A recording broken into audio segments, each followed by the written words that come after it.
이 분석을 보고 나면 여러분들 생각 좀 많이 달라지실 겁니다. 그건 제가 장담해 드릴게요.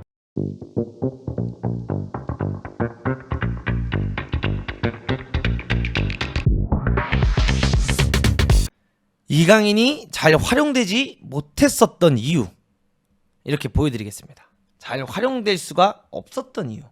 근데 이거는 그러니까 진짜 딜레마야. 그러니까 이강인이 월드컵 나가기 전, 월드컵 나간 이후, 아시안컵 시작하기 전, 아시안컵 후 상대들이 이강인을 바라보는 시점이 달라졌어요. 그 전까지는 손흥민이 가장 큰 우리나라의 주 무기였고 손흥민을 집중 마크를 한다라고 하면 지금은 이강인도 그만큼 집중 마크를 당하고 있다라는 거예요. 왜? PSG의 선수가 되었고 PSG라는 빅클럽에 가서 활약을 하고 있고 그가 가지고 있는 능력이 뭔지 알기 때문에 이제는 이강인을 루키로 보는 게 아니라 이강인도 무조건 봉쇄를 해야 되고 이강인이 어떤 유형의 선수고 이강인이 추구하는 게 뭔지를 정확히 파악하고 상대들이 대응하고 있어요. 그렇기 때문에 그 부분에 있어서 이강인의 활약도가 혹은 이강인이 공격적인 장면이 많이 못 나오는 이유 중 하나가 상대가 분석을 잘해 나와서입니다. 상대가 이강인을 집중마크 잘하고 나와서. 근데 그 잘하고 나옴에도 불구하고 이강인을 더 살릴 수 있는 방법이 있냐 없냐라고 한다면 저는 있다라고는 봅니다. 그러니까 잘 활용이 안 됐다는 기준도 이강인이 막 1대1 하는 장면이 많이 안 나왔는지 그게 잘 활용이 안 됐다라고 전 표현을 할게요. 왜냐면 저는 이 경기를 보면서도 이강인이 못했다고 생각한 적이 없고 이 경기를 보면서도 이강인이 활약을 못했다라고 생각한 적은 없어요.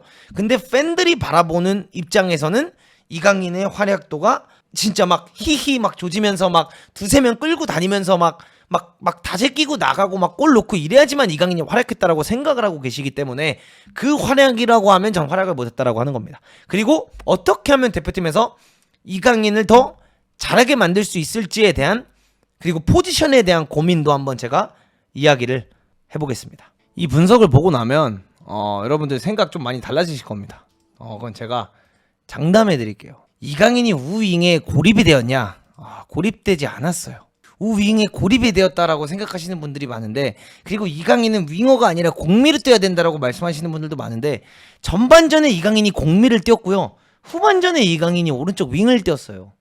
자, 봐보세요. 지금 이강인의 위치가 어딥니까? 공미잖아요.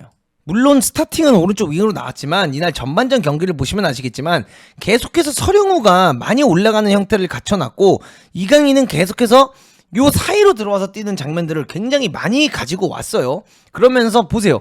이강인에게 공이 많이 투입이 될 수 없는 이유가 자, 풀백이 여기 있는데 이 윙어가 이제 서령우를 잡으러 가죠. 볼이 들어가면서 그러면서 봐보세요. 심판 옆에서 지금 스킨십을 하고 있는 이 선수가 어떻게 하냐? 이강인을 잡으러 와요, 이렇게. 그러니까 서령우가 이렇게 잡았을 때 보세요. 서령우를 막으러 가면서 여기서 왼쪽 풀백이 서령우를 원래 잡으러 가야 되는데 왼쪽 풀백이 이강인을 막으러 오잖아. 그러면서 수비형 미드필드가 아예 들어와서 이강인을 막으러 두 명이 달라붙어요. 공을 줄 수가 없어요. 여러분들, 진짜 줄 수가 없어요.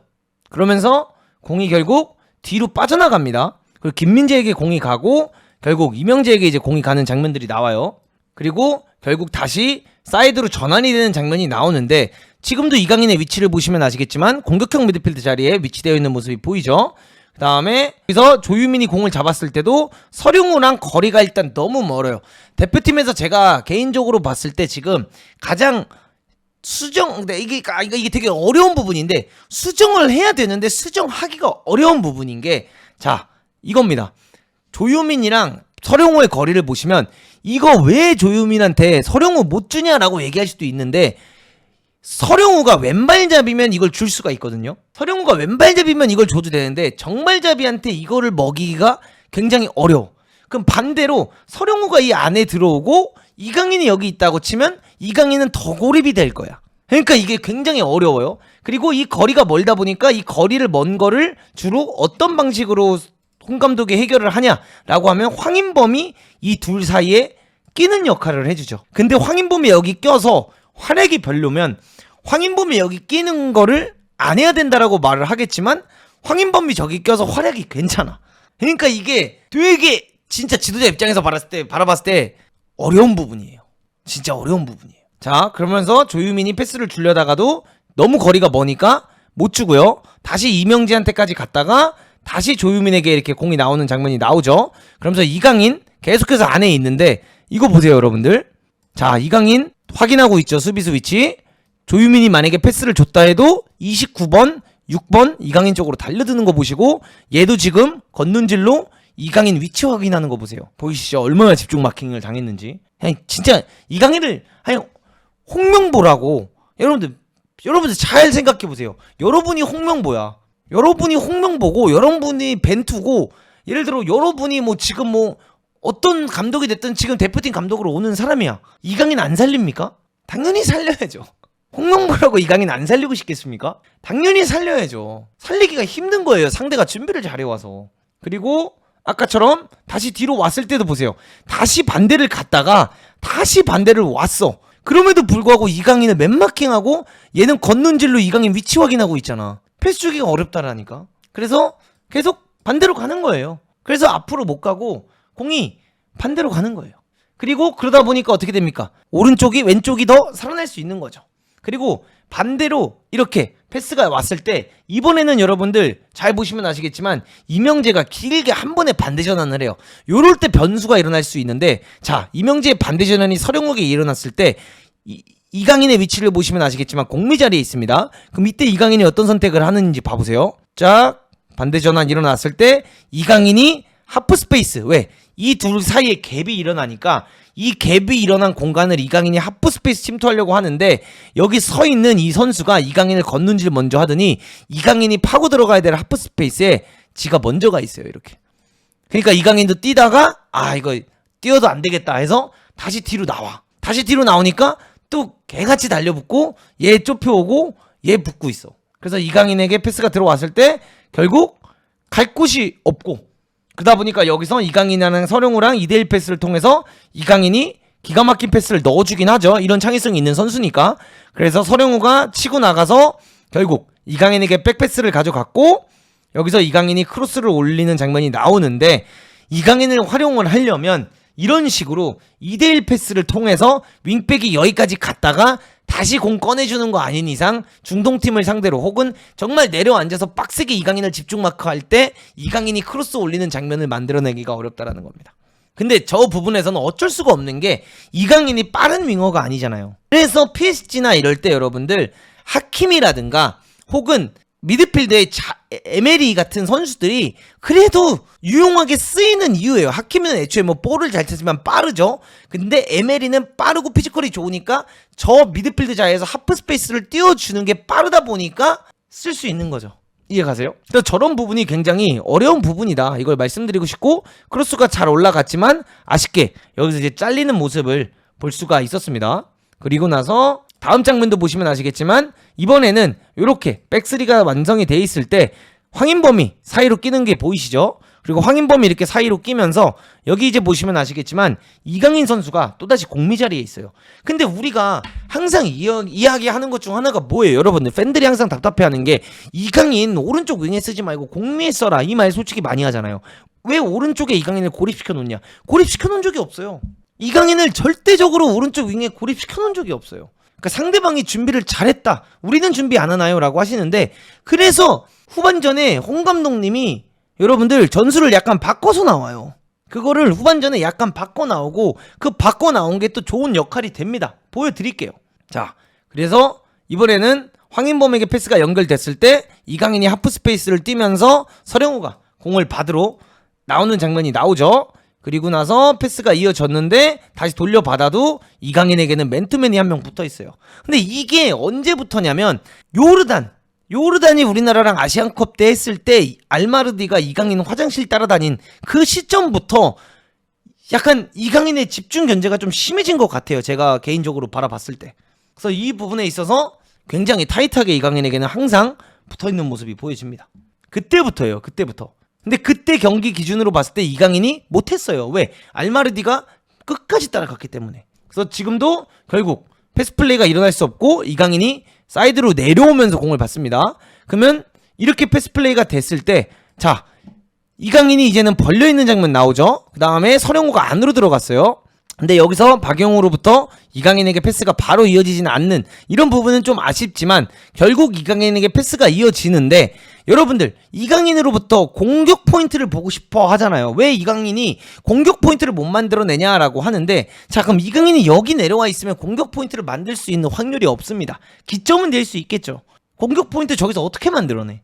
그럼 이강인이 여기까지 내려와서 뛰는 걸 보고 싶은 거예요? 이강인을 더 활용하기 위해서? 그건 아니지 않아요? 이강인이 공을 받으려면 여기까지 와야 돼. 어쩔 수가 없어. 상대가 그렇게 타이트하게 붙으니까. 그럼 이강인이 저기까지 내려와서 뛰는 걸 원하는 거예요?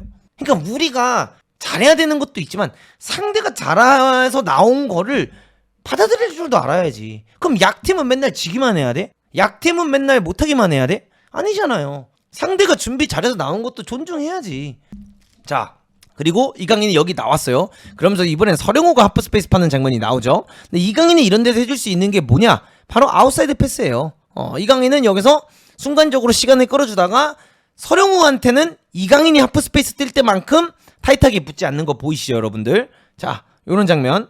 이강인이 여기 이렇게 있었으면 아까 8번 같은 경우 이강인보다 뒤에까지 따라가 있던 장면이 보이는데 사실 여기서 이강인이 아니라 서령우가 뛰어들어가니까 이강인이 1대1을 걸고 얘를 제꼈을 때 치고 나올 걸 대비할 생각을 먼저 하고 있는 거예요.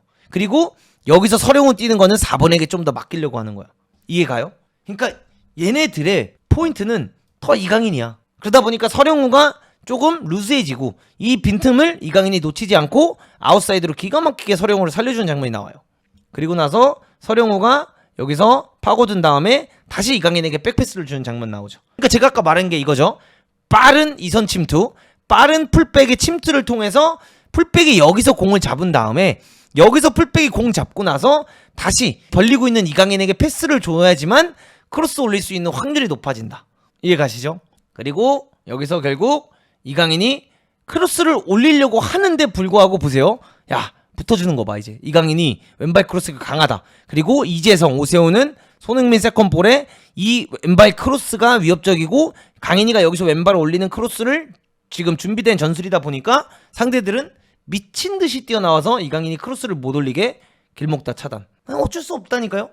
쉬운 게 아니에요 여러분들 이게. 그러니까 상대가 견제를 진짜 기가 막히게 하고 있어요.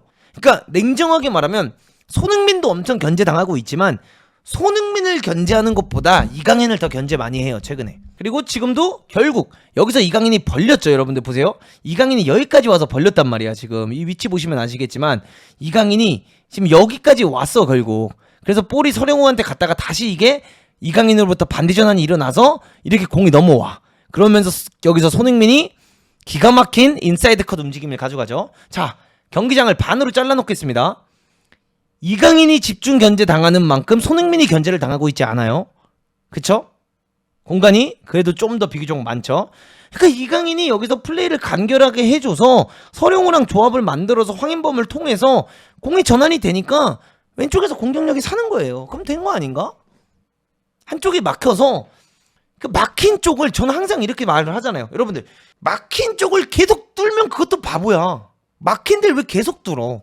막힌 대로 애들을 몰아놓고 반대로 빨리 모는 게 낫지. 그래서 손흥민에게 기가 막힌 패스가 이어지면서 손흥민이 그 부카요 사카 움직임, 그리고 손흥민이 최근에 진짜 포스테코글로 이후에 진짜 이런 거 더 좋아지긴 했어요. 이거 그냥 한 번에 싹 밀고 들어가는 움직임 나오죠. 그러면서 이재성에게 빼주고 이재성이 이명재에게 넣어주면서 이 장면이 그 장면이에요. 오세훈이 뒤로 들어가면서 손흥민 뛰어 들어가서 크로스까지 올라오는 장면. 그러니까 결국 이게 이강인 쪽에서부터 상대를 계속 끌어. 서령우랑 이강인이랑 황인범이랑 박용우도 가끔가다 같이 와서 양념 쳐주면서 계속 상대들을 피곤하게 이쪽으로 몰아놨다가 공이 빠르게 왼쪽으로 싹 되면서 공격이 이어지는 장면이에요. 그럼 좋은 거잖아. 그럼 굉장히 플레이가 잘 나온 거잖아. 그래서 이강인이 절대로 못하고 있는 게 아니라는 걸 일단 말씀드리고 싶은 장면이에요. 이런 장면들이. 이게 다 결국 우측에서 소유권을 잃지 않고 어그로를 잘 끌어서 반대까지 나와서 플레이가 이어졌기 때문에. 근데 여기서 이제 요거 하고 싶은 건 더 뛰어 들어가야 돼. 이강인이 뛰어 들어가든 서령우가 뛰어 들어가든 이거는 뭐 대표팀에서 어떤 점이 더 이득이 있냐를 따져봐야겠죠. 서령우가 뛰어 들어가고 이강인이 여기 박스 근처 남아서 떨어지는 거를 이강인이 때리는 게 낫다라고 판단하면 서령우를 뛰어 들어 보내야 되고, 근데 이걸 또 서령우가 뛰어들어가서 만약에 공이 떨어지는 게 아니라 카운터택 장면이 나오면 이강인이 저기까지 내려가서 수비를 해야 되기 때문에 이강인이 뛰어들어가는 게 난지. 그러니까 이게 지도자가 생각해야 될 게 한두 개가 아니죠, 여러분들. 그러니까 이런 선택들을 더 잘했으면 좋을 부분은 있죠. 그래서 이런 것들은 좀 할 필요가 있다. 이강인을 침투시킬지 아니면 서령우를 박스 밖에 놔둘지 이런 건 조금 더 고민해봐야 되는 문제인 것 같아요. 내가 이 팀의 감독이어도 이건 되게 고민이 많이 될 것 같은데 저라면 그래도 이강인을 더 뛰어들어가게 할 것 같긴 합니다. 그래서 정말 아쉬웠던 장면이 나왔던 장면이죠. 자, 그 다음 장면도 한번 봐보세요. 이번에도 황인범이 이 사이에 껴있는데 일단 1차원적인 문제 중 하나는 서령우랑 황인범이랑 거리가 너무 멀어. 그러니까 황인범을 또 뺀다고 치면 조유민이랑 서령우랑 거리가 너무 멀어. 근데 여기에 항상 황인범이 껴. 근데 황인범이 여기서 활약을 지단처럼 했잖아, 쿠웨이트전 때는. 그리고 이번 경기 때도 황인범이 잘했어. 그러니까 황인범을 안 끼게 하기도 애매해. 어려워. 그리고 여기서 이제 이강인이 공미 자리에 있잖아요. 이렇게 공을 받으러 내려옵니다, 이강인. 공을 이강인을 줬다가 결국 상대가 이렇게 붙어버리니까 어떻게 해요? 이강인도 황인범에게 다시 백패스를 놔요. 어려워요. 그리고 결국 다시 플레이가 이어졌다가 사이드로 이제 패스가 연결되는 장면인데 이거 보세요, 여러분들. 여기서도 이강인이 하프스페이스로 이렇게 빠져나가는 장면이 나오죠. 근데 얘가 여기서 이렇게 치고 나오고 있으면 어떻게 수비를 해야 됩니까, 사실 이 26번 이런 애들이 예를 들어 압박 나가면서 이게 압박을 나가면서 여기서 사실 끝내주고 이 4번이 디카바를 봐야 되거든. 이 4번이 디카바를 봐야 되는데 여기서 26번이 이거를 굳이 따라와. 그러면서 얘가 이강인에게 볼 들어갈 수 있는 길목을 또 차단해. 베이스로 가는 게 아니야. 차라리 베이스로 덤비로 서령우에게 오면은 이강인을 살려줄 수가 있는데 공을 베이스로 가기보단 이강인에게 들어갈 길목을 차단하면서 수비를 해요. 그러니까 들어가기가 어려워요. 그리고 결국 또다시 백패스가 나올 수밖에 없고, 그래서 유일하게 어떻게 보면 왼쪽에서 상대를 더 많이 몰아놨다가 세컨볼 따면서 서령우에게 빠르게 연결됐을 때 이제 이강인이 벌려나가는 장면이 나옵니다. 그러면서 이강인에게 패스가 이어졌고 이강인이 사이드에서 이제 1대1을 걸면서 크로스를 올리려고 하는데 이때도 한번 봐보세요. 얘가 마킹 들어가면 이강인이 왼발로 딱 쳐놨을 때 이강인이 여기서 왼발 크로스 올리는 거 아니까 뭐예요? 20번이 왼발 크로스 들어가는 각도 막으로 뛰어들어와. 여기서 대부분은 이강인이 접잖아요. 한 명이 따라붙고 서령우가 하프스페이스 파면 서령우 하프스페이스 뛰는 거 막으로 따라 들어가는 게 정상이야. 이강인이 크로스 올리는 걸 오히려 바깥쪽 각을 막으로 들어간다니까, 여러분들. 이거 봐, 서령우를 마킹을 안 했어, 이건 아예. 그래서 제가 이 장면에서 이강인 선수한테 했던 말이 있잖아요. 아, 이거는 크로스보다 서령우를 잘 살려줬으면 더 좋았을 것 같다라고 제가 입중계 때 얘기했던 장면이 이 장면이에요. 이 장면.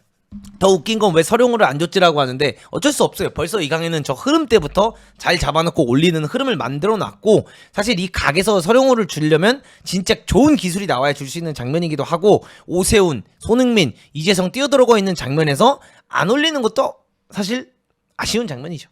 올리는 게 맞아요. 그래서 올라갔지만 아쉽게 잘렸던 장면이죠. 그러니까 집중 마크가 심합니다, 여러분들. 그리고 이 다음 장면 보시면은 이명재가 또다시 치고 들어왔을 때도 손흥민에게 연결되고 여기서 딱 오세훈 들어가면서 패스가 나왔을 때, 그러니까 이런 거야. 그러니까 이게 참 운명의 장난인 게, 이강인이 공미 뛸 때는 이 패스가 안 왔고 이강인이 마침 벌려 있다가 결국 이강인이 전개해서 반대편까지 공이 나가니까 이 장면이 나온 거거든. 그러니까 이강인이 여기서부터 풀어내서 공을 반대로 전환을 시켜서 이명재까지 간 거예요. 그러니까 이명재가 손흥민 주고 손흥민이 오세훈을 주고 오세훈이 여기 주는데 이제 여기 서령우가 와 있는 거야. 그러니까 어쩔 수 없어, 이게. 그러니까 이강인을 안 했어도 안 했으면 공 투입하기가 어렵고, 이강인을 밖에 쓰면 또 고립됐다라고 하고 할 말이 없어요. 그러니까 어려워요, 이거 뚫기가, 여러분들. 견제 개심해요. 근데 결국 서령우가 이강인 주면서 이강인이 뛰어들어오면서 슈팅했던 장면이고. 그러니까 이게 근데 이강인이 못하고 있는 게 아니라 그냥 상대의 견제가 너무 셉니다. 자, 이강인에게 패스를 주죠. 상대가 압박을 나오는 장면이 나와요. 그러면서 이강인이 패스를 주고 하프스페이스 침투를 가져가는 장면 나오죠. 근데 그래서 패스 놓기가 되게 애매했어요. 그러니까 다시 백패스가 갔고 이강인이 롤링아웃해서 이제 결국에는 이번엔 사이드에 와 있는 장면입니다. 그 이강인에게 패스 들어갔을 때 지금 보시면 아시겠지만 21번 또 와가지고 왼발 접고 들어가는 강 막아버리죠. 그러니까 이강인도 어떻게 합니까? 갈 데가 없어요. 뒤로 갈 수밖에 없는 거예요. 그래서 견제는 앞으로 더 세질 겁니다. 왜? 잘하니까. 이강인이 오른쪽 윙에 서서 혹은 공미 자리에 들어가서 이강인이 하프턴을 하거나 이강인이 돌아서는 순간 상대에게 위험한 장면이 나오는 걸 아니까. 그러니까 이런 거랑 똑같아요. 그러면 AC 밀란 대 맨체스터 유나이티드가 경기를 뛸 때 1차전과 똑같이 1, 2차전 때 피를로를 따라다니게 박지성을 시켰잖아요. 여러분들. 그쵸? 그렇게 박지성이 피를로 따라다니게 만들었는데 그 따라다니게 만들어서 반응 못한 AC 밀란 감독은 정신병이 있는 겁니까? 전술이 없는 거예요? 저 궁금해요. 그러면 퍼거슨이 맨마킹 시킨 게 빛난 거 아니야? 박지성을 피를로에게? 그러니까 상대가 잘한 것도 있다는 걸 우리가 인정할 줄 알아야 된다는 거야. 그리고 후반전 여러분들 좀 달라졌죠. 지금 보이시죠? 그래서 홍명보가 후반전에 약간 바꿔 나왔어. 전반전에는 이강인이 공미 자리에 있고 서령우가 쫙 벌려있다고 치면 조유민으로부터 이 서령우에게 거리가 너무 멀었죠. 근데 황인범이 끼어들어오는 것도 좀 낮은 위치다 보니까 이 패스를 주기가 되게 애매했어. 얘한테 이강인한테 주기도 되게 애매했고, 그래서 후반전에는 홍명보가 좀 바꿔 나온 게 뭐냐면 황인범이 조금 더 여기서 혹은 조유민이 여기서 플레이메이킹을 해주면 서령우가 그냥 안으로 뛰어들어갔어요. 인버티드 풀백처럼. 그러면서 이강인이 그냥 벌려받았어. 이거를 후반전에 좀 바꿔 나왔어. 그러면서 이강인이 조금 더 벌려뛰는 장면들이 많이 나왔죠. 그러면서 이강인이 결국 안으로 치면서 크로스 올리는 장면이 이 장면입니다. 근데 저는 그래요. 그러니까 여기다 이렇게 쓰면 맞아. 이강인이 크로스 계속 올릴 수 있어. 근데 이건 또 반대로 크로스 원툴이야. 이렇게 되면. 근데 우리 크로스 원툴로 쓰고 싶은 거 아니잖아요. 그러니까 결국 안에 들어가서 뛰어야 되는 게 맞아. 그러니까 이게 어렵다니까. 근데 또 이걸 안 쓰기에는 크로스가 너무 좋아. 그래서 제가 생각한 건 오른쪽 윙백에 차두리를 넣어야 돼요. 하키미를 데려오든 차두리를 넣어야 돼요. 방법이 없어요. 그래서 기가 막힌 크로스가 올라와서 황인범이 골 넣을 뻔했던 장면. 자, 박용우가 공 가지고 잘했다고 말한 거 제가 경기 끝나고 후톡할 때 이런 말 했는데 거기 이제 이런 댓글 달리더라고요. 박용우가 도대체 뭘 가지고 잘했냐라고 하는데 박용우가 이날 그나마 잘한 게 이런 거예요. 볼 가지고는 잘했어. 막 상대 담그고 이런 거 못했는데 이강인 보고 서령우 보고 반대전환 시원시원하게 잘 때려줬어요. 그래서 여기서 박용우가 반대전환 때려줘서 이강인이 치고 나가는 장면 나오고 여기서 하프스페이스 황인범이 파는 거 보고 패스 들어가서 크로스 나올 뻔했던 장면. 그러니까 후반전에는 확실히 달라졌죠. 손흥민 쪽에는 이재성이 하프스페이스에서 2대1 패스를 주고받아주든 파주는 움직임을 많이 한다라고 하면 이강인 쪽에서는 오히려 더 상대를 끌고 오기 위해서 황인범이 이렇게 나가는 플레이보다는 황인범이 요 사이에 끼는 플레이를 많이 하잖아요. 왜? 이강인이 여기서 플레이하는 걸 좋아하니까. 그러니까 황인범을 엿다 두는 이유는 이강인을 더 공미에 쓰기 위해서 황인범을 엿다 두는 거예요. 근데 후반전에는 좀 변화를 가져와서 황인범 보고 좀 더 공미처럼 뛰게 만들면서 이런 패스 뿌리는 장면들을 더 연출해냈죠. 이강인과 서령우를 사용하면서. 그래서 후반전에는 조금 더 하프스페이스 침투가 많이 나왔어요. 오른쪽에서. 그리고 여기서 아쉽게 또 이제 블락킹 되던 장면이죠. 자, 여기서 조유민이 공을 가지고 나가는 장면입니다. 황인범이 투볼란치로 서있죠. 천천히 해라 얘기하고 있어요. 지금 여기 홍 감독 보이죠? 자, 보세요. 조유민이 지금 사이드에 벌려있는 이강인이 그러니까 라인 타고 있어. 이강인이 지금 후반전부터 라인을 탔으니까. 그래서 조유민이 이강인에게 패스를 줄 수 있는데 안 줬어. 왜? 거리가 멀어서 잘릴 위험이 있으니까. 그래서 안으로 다시 패스를 합니다. 그리고 여기 이제 보시면 아시겠지만 여러분들 그러니까 이런 디테일을 저는 다 알려드리고 싶은 거예요. 이게 말도 안 되는 억까지 말자는 거예요. 홍명보가 조유민한테 개소리 지르고 있어요. 여기서 야 유민아 그냥 강인이한테 주라고 이러고 있어요. 지금 사이드에서 홍명보가 그냥 여기서 패스 먹이라고 얘기를 하고 있어. 홍명보는. 근데 조유민 입장에선 두려운 거야. 이 거리가 멀기 때문에 내가 잘못 줬다 뺏기면 카운터 먹으니까 홍명보가 지시를 해요. 그리고 결국에는 황인범이 사이로 끼로 들어와. 그러면서 조유민에게 다시 공이 갔다가 황인범에게 볼이 들어가고 결국 황인범이 골 잡았을 때 패스 연결이 이강인에게 됐다가 여기서 이강인이 황인범 뛰어들어가는 거 보고 한 번에 돌려주다가 패스미스 장면 나왔던 장면. 패스미스. 이강인이 이제 패스 미스가 나왔죠. 근데 황인범이 이제 보세요. 후반전에 확실히 많이 뛰어들어가게 했죠, 여러분들. 황인범이 확실히 전반전에 비해 오른쪽 하프 스페이스 공략을 많이 하기 시작했습니다.